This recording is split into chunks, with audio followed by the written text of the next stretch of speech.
Hello students, next मैं discuss कर रहा हूँ equivalent resonance.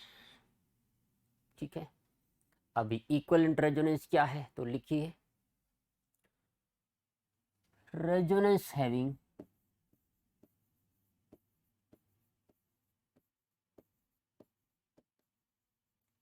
First equivalent resonance structure. Resonance structure equivalent हो। Second, complete octet of complete octet of each atom, हर atom का octet complete हो। And third, equal stability या फिर equal contribution, equal stability of resonance structure. RS means resonance structure. ठीक है, तो ऐसा रेजोनेंस जिसमें जो रेजोनेंस स्ट्रक्चर बने वो इक्विवेलेंट हो, हर एक एटम का ऑक्टेट कंप्लीट हो और रेजोनेंस स्ट्रक्चर्स की स्टेबिलिटी आपस में इक्वल हो, उस रेजोनेंस को हम कहेंगे इक्विवेलेंट रेजोनेंस। ठीक है, चलिए एग्जांपल ले लेते हैं। एग्जाम्पल है एसीटेट या ठीक है COO नेगेटिव आयन, ये ले रहा हूँ R C double bond O negative. Resonance structure बनाइए, इसकी रेजोनेंस स्ट्रक्चर बनाइए। ठीक है, तो इसमें क्या होगा कि भाई ये वाला पाई बॉन्ड इसे खुलेगा और ये नेगेटिव इलेक्ट्रॉन इधर ट्रांसफर कर देगा, तब आर इस कार्बन पे ओ नेगेटिव, यहाँ पे डबल बॉन्ड हो। ठीक है, अब आप इन दोनों स्ट्रक्चर्स को देखिए, ओ पे नेगेटिव सी डबल बॉन्ड, ओ पे नेगेटिव सी डबल बॉन्ड, मतलब ये दोनों स्ट्रक्चर इक्विवेलेंट है। अब पहला कंडीशन तो कम फुलफिल हो गया। ठीक है, अगर पहला कंडीशन फुलफिल हो गया थर्ड भी हो जाएगा, क्योंकि जब स्ट्रक्चर इक्विवेलेंट होगी तो उनकी स्टेबिलिटी भी इक्वल होगी। ठीक है, अब complete octet of each atom, हर एक एटम का ऑक्टेट देख लीजिए। देखो, न्यूट्रल वालों को देखने की जरूरत नहीं है, एनायन की देख लीजिए। देखो, ऑक्सीजन का नेगेटिव सिंगल बॉन्ड के साथ मैंने डिस्कस किया था 8 इलेक्ट्रॉन्स होंगे। ठीक है, इसका ऑक्टेट कंप्लीट और यहाँ भी हर एक एटम का ऑक्टेट कंप्लीट है। ठीक है, ऑक्सीजन का नेगेटिव ना, भी ऑक्सीजन के पास होते कितने वैलेंस सेल में 6, नेगेटिव मतलब एक आ गया 7 और एक यहाँ बॉन्ड से भी तो आएगा 8 हो गए। ठीक है, अपनी तीनों कंडीशन सेटिस्फाई हो रही है, मतलब ये इक्विवेलेंट रेजोनेंस है। तो ये वाला रेजोनेंस इक्विवेलेंट रेजोनेंस है, इक्विवेलेंट रेजोनेंस है। ठीक है, अगर आप इसका रेजोनेंस हाइब्रिड बनाओगे तो कैसे बनेगा? रेजोनेंस हाइब्रिड, आर इस कार्बन पे ऑक्सीजन, इस कार्बन ऑक्सीजन, तो इन दोनों को मिलाई तब रेजोनेंस हाइब्रिड बनेगा। दोनों ऑक्सीजन पे पार्शियल नेगेटिव, इधर भी एक पार्शियल डबल बॉन्ड, इधर भी एक पार्शियल डबल बॉन्ड, ये क्या हो जाएगा? Resonance hybrid. Resonance hybrid.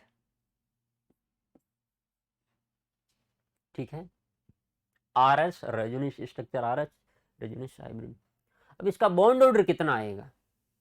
Bond order, तो यहाँ पे इस कार्बन इस COO नेगेटिव में CO का बॉन्ड ऑर्डर आता है 1.5, bond order is equal to 1.5, 1.5 कितना आता है? 1.5 आता है। ठीक है, अब कुछ लोग सवाल पूछेंगे, सर आपने बॉन्ड ऑर्डर 1.5 कैसे लिख दिया? देखो, एक बॉन्ड है, पाई बॉन्ड है और इक्विवेलेंट रेजोनेंस हो रहा है, तो दोनों में आधा आधा बटेगा। ठीक है भाई, ये पाई बॉन्ड इधर भी जा रहा है और इधर भी है और स्ट्रक्चर इक्विवेलेंट है, उनकी स्टेबिलिटी इक्वल है, तो आधा आधा बांट दीजिए। आधा इधर आधा इधर, तो एक बॉन्ड पहले से था, आधा और आ गया, बॉन्ड ऑर्डर 1.5 हो गया। बॉन्ड ऑर्डर एक तरीके से नंबर ऑफ बॉन्ड्स ही तो होता है। अब कुछ लोग कहेंगे सर ये तो ठीक है आपने कह दिया, लेकिन कुछ फॉर्मूला अगर हमें मिल जाए बॉन्ड ऑर्डर निकालने का तो फॉर्मूला लिखवा देता हूँ किस तरीके से बॉन्ड ऑर्डर निकलेगा। ये तो ठीक है, इसमें थोड़ा सा आपको सोचना पड़ेगा, तो मैं फॉर्मूला लिखवा देता हूँ। ठीक है, इन इक्विवेलेंट रेजोनेंस, इक्विवेलेंट रेजोनेंस में ही लगेगा, पता चला हमेशा लगा दिया गड़बड़ हो जाएगी। इन इक्विवेलेंट रेजोनेंस, ठीक है, जो रेजोनेंस हाइब्रिड बनेगा, बॉन्ड ऑर्डर इस तरीके से निकलेगा, bond order is equal to 1 plus pi over sigma, 1 plus pi bonds divide by sigma bond. ठीक है, जैसे यहाँ पे देखिए 1 प्लस पाई बॉन्ड कितना, तो पाई बॉन्ड तो एक ही 1, सिग्मा बॉन्ड कितने 1 एंड 1 2, तो 1 प्लस 1 बाई 2 1.5। अब इसमें ध्यान ये रखना कि ये जो pi bond and sigma bond हम ले रहे हैं, जहाँ रेजोनेंस हो रहा है वही लेने हैं। ठीक है, इक्विवेलेंट रेजोनेंस जहाँ जहाँ हो रहा है वहीं वाले पाई सिग्मा इंक्लूड करने हैं, जहाँ रेजोनेंस नहीं हो रहा वो नहीं लेने। जहाँ इक्विवेलेंट रेजोनेंस हो रहा है वही इंक्लूड करने। तो 1 plus number of pi bonds divide by number of sigma bond, इस तरीके से बॉन्ड ऑर्डर निकलेगा। ठीक है, फॉर्मूला याद रखना इक्विवेलेंट रेजोनेंस के केस में। मेरा एक सवाल है, ये जो CO3 2 नेगेटिव है, कार्बोनेट आयन, क्या इसमें इक्विवेलेंट रेजोनेंस होगा? अगर इक्विवेलेंट रेजोनेंस होगा तो बॉन्ड ऑर्डर कितना आएगा ये आप तय कीजिए। तो फटाफट रेजोनेंस स्ट्रक्चर ड्रॉ कीजिए। तो ये तो हमने बहुत बार बनाया है कि इस कार्बन पे O नेगेटिव, बगल वाले पे डबल बॉन्ड O डाल दो, यहाँ पे O नेगेटिव डाल दो, फिर क्या बन जाएगा, यहाँ पे O नेगेटिव, यहाँ पे O नेगेटिव, यहाँ double bond O। Sir structure में तो कोई फ़र्क है ही नहीं, इक्वलेंटी आ रही है, कोई फ़र्क दिख ही नहीं रहा। और ऑक्टेट हर एक एटम का कंप्लीट है, ऑक्सीजन नेगेटिव एक बॉन्ड के साथ। ठीक है, और स्ट्रक्चर इक्वलेंट है तो उनकी स्टेबिलिटी भी इक्वल होगी। आप रूल्स लगा के देख सकते हैं, जो हमने रूल्स पढ़े थे रेजोनेंस स्ट्रक्चर की स्टेबिलिटी के।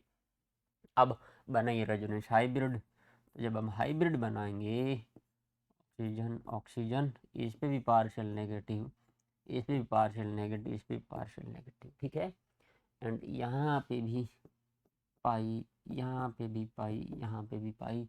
अब बॉन्ड ऑर्डर निकालो, इक्विवेलेंट रेजोनेंस है तो हम फॉर्मूला लगा सकते हैं बॉन्ड ऑर्डर का।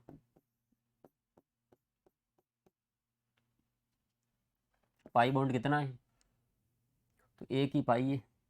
अब कुछ लोग कहेंगे सर हमें तो पाई बॉन्ड निकालना भी नहीं आता, सिग्मा 1 2 एंड 3, तो 1 प्लस 1 बाई 3, तो बॉन्ड ऑर्डर क्या आ जाएगा 4 बाई 3। ठीक है, देखिए डबल बॉन्ड में एक सिग्मा एक पाई, ट्रिपल बॉन्ड में एक सिग्मा दो पाई, सिंगल बॉन्ड में एक सिग्मा। इसको नहीं पता ये नोट कर लीजिए, सिंगल बॉन्ड एक सिग्मा, डबल बॉन्ड एक सिग्मा एक पाई, ट्रिपल बॉन्ड एक सिग्मा दो पाई। ठीक है, तो यहाँ पे एक ही पाई बॉन्ड है, यहाँ इक्विवेलेंट रेजोनेंस हो रहा तो मैं सारा कंसिडर करके चलूँगा। तो इक्विवेलेंट रेजोनेंस में आप ये फॉर्मूला लगा सकते हैं। ठीक है, चलिए कुछ और एग्जांपल लेता हूँ मैं इक्विवेलेंट रेजोनेंस के। ठीक है, चलिए सल्फोनेट आयन,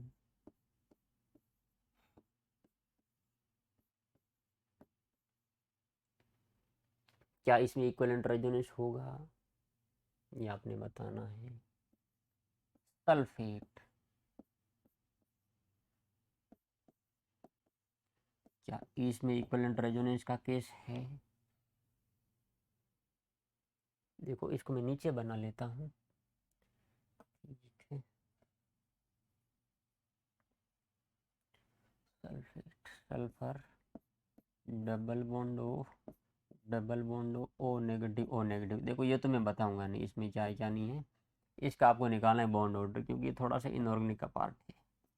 बॉन्ड ऑर्डर निकाल लीजिए फटाफट, इसका मैं बताऊंगा कि इसमें इक्विवेलेंट रेजोनेंस है कि नहीं है। तो रेजोनेंस स्ट्रक्चर बना लेते हैं, ठीक है। तो ये नेगेटिव, ये बॉन्ड ऐसे खोलो, नेगेटिव इधर ट्रांसफर करो, तो आर इस सल्फर पे ओ नेगेटिव, यहाँ डबल बॉन्ड हो, यहाँ डबल बॉन्ड हो। अब क्या करो, ये वाला बॉन्ड खोलो, ठीक है। तो और नेगेटिव अपना इलेक्ट्रॉन इधर ट्रांसफर कर देगा, तो ये आर इस सल्फर पे डबल बॉन्ड हो, ठीक है। यहाँ पे डबल बॉन्ड हो और यहाँ पे ओ नेगेटिव, ठीक है। तो इसकी ये तीन क्या बन गई, रेजोनेंस स्ट्रक्चर, ठीक है। अब रेजोनेंस स्ट्रक्चर देखेंगे, ऑक्सीजन पे नेगेटिव दो बॉन्ड, ऑक्सीजन पे नेगेटिव दो डबल बॉन्ड ओ इक्वलेंट है, और हर एटम का ऑक्टेट एक तरीके से कंप्लीट है, ठीक है। मतलब ये भी क्या है, इक्वलेंट रेजोनेंस है, ठीक है।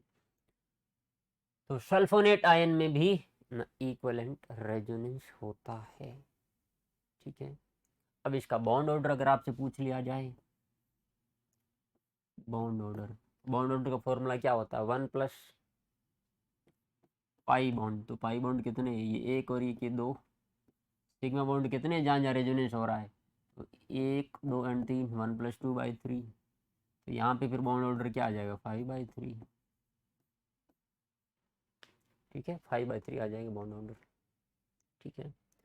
यहाँ पे बॉन्ड ऑर्डर दिखाइए, बताइए सीधा बॉन्ड ऑर्डर या इक्विवेलेंट रेजोनेंस होगा, आप बना के देख सकते हैं। बॉन्ड ऑर्डर क्या हो जाएगा, 1 + पाई बॉन्ड कितने हैं, 1 और 1 2, सिग्मा बॉन्ड कितने हैं, 1 2 3 4।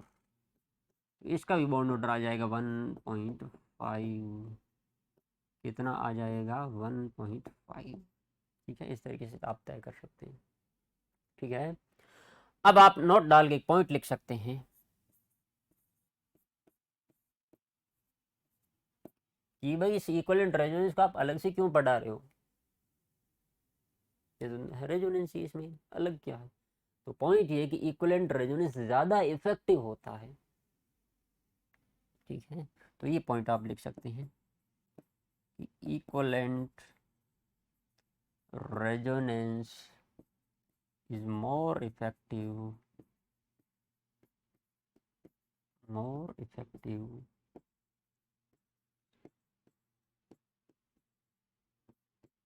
than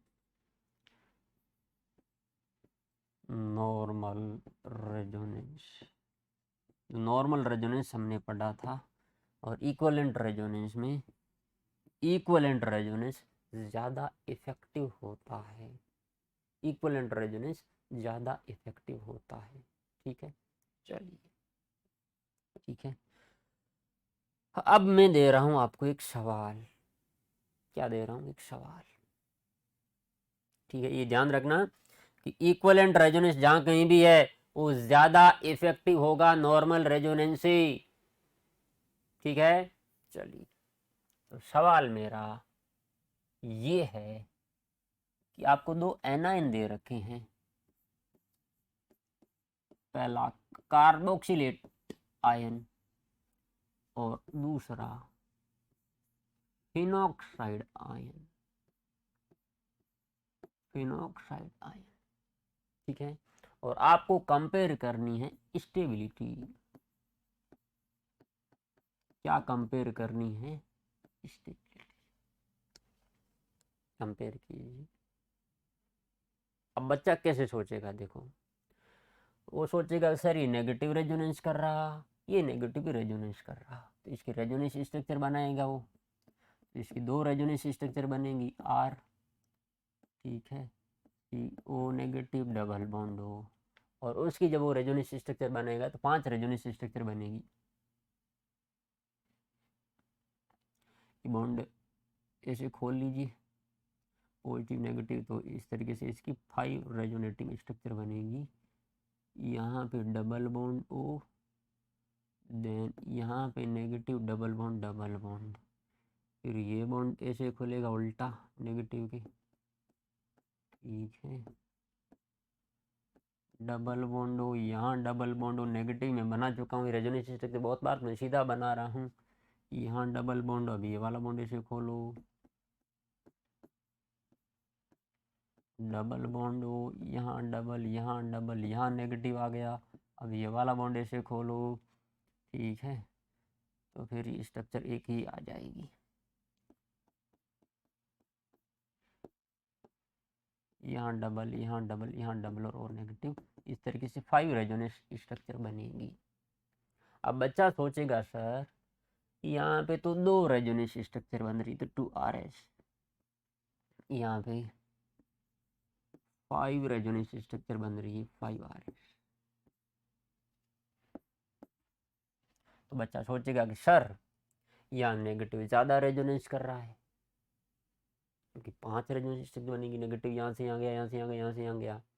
अगर वो ज़्यादा रेजोनेंस कर रहा है नेगेटिव, तो मतलब यहाँ नेगेटिव की स्टेबिलिटी ज़्यादा होगी, मतलब फिनॉक्साइड आयन ज़्यादा स्टेबल होगा। लेकिन ये आंसर ठीक नहीं है। स्टेबिलिटी कार्बोक्सिलेट आयन की ज़्यादा होती है फिनॉक्साइड आयन से। सवाल है कि सर ये कैसे, क्योंकि यहाँ पे हो रहा है इक्विवेलेंट रेजोनेंस। क्या हो रहा है? Equivalent resonance.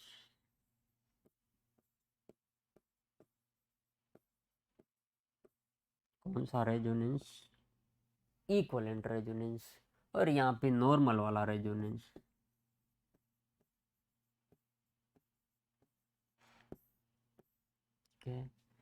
यहाँ इक्विवेलेंट 2 रेजोनेंस स्ट्रक्चर बन रही है, जिसमें नेगेटिव मोर इलेक्ट्रॉन ऑक्सीजन पे था और ऑक्सीजन पे रह रहा है। यहाँ पे अगर आप देखोगे तो नेगेटिव ऑक्सीजन मोर इलेक्ट्रोनेगेटिव से कार्बन पे जा रहा है लेस इलेक्ट्रोनेगेटिव।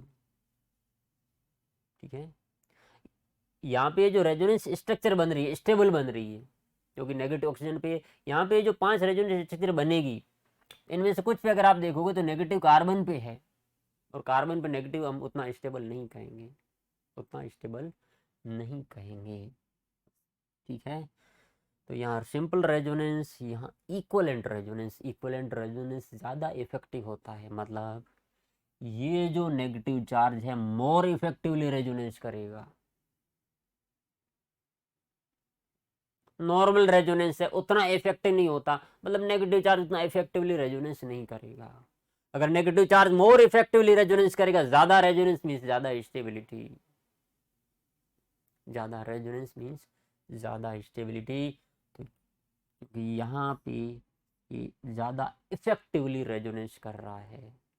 ठीक है, ज्यादा इफेक्टिवली रेजोनेंस कर रहा है, क्योंकि यहाँ इक्विवेलेंट रेजोनेंस है, उस वजह से इस कार्बोक्सिलेट आयन की स्टेबिलिटी ज़्यादा होगी। जरूरी नहीं कि जिसकी रेजोनेंस स्ट्रक्चर ज़्यादा बने, ठीक है, उस केस में स्टेबिलिटी ज़्यादा हो। इक्विवेलेंट रेजोनेंस के केस में, ठीक है, इक्विवेलेंट रेजोनेंस ज़्यादा इफेक्टिव होगा, और ज़्यादा इफेक्टिव होने की वजह से ज़्यादा इफेक्टिव नेगेटिव रेजोनेंस करेगा, इसकी स्टेबिलिटी ज़्यादा होगी। ठीक है, तो बड़ा ही फेमस सवाल है। ठीक है, तो आप इस पे स्टार डालिए, क्योंकि बार बार आएगा, देखो बार बार आएगा। तो आप क्या लिख सकते हैं कि ड्यू टू इक्विवेलेंट रेजोनेंस, ठीक है, due to equivalent resonance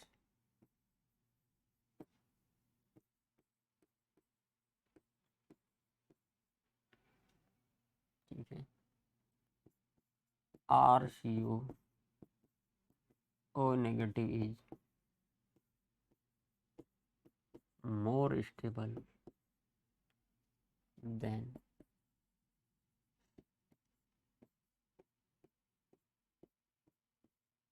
phenoxide ion.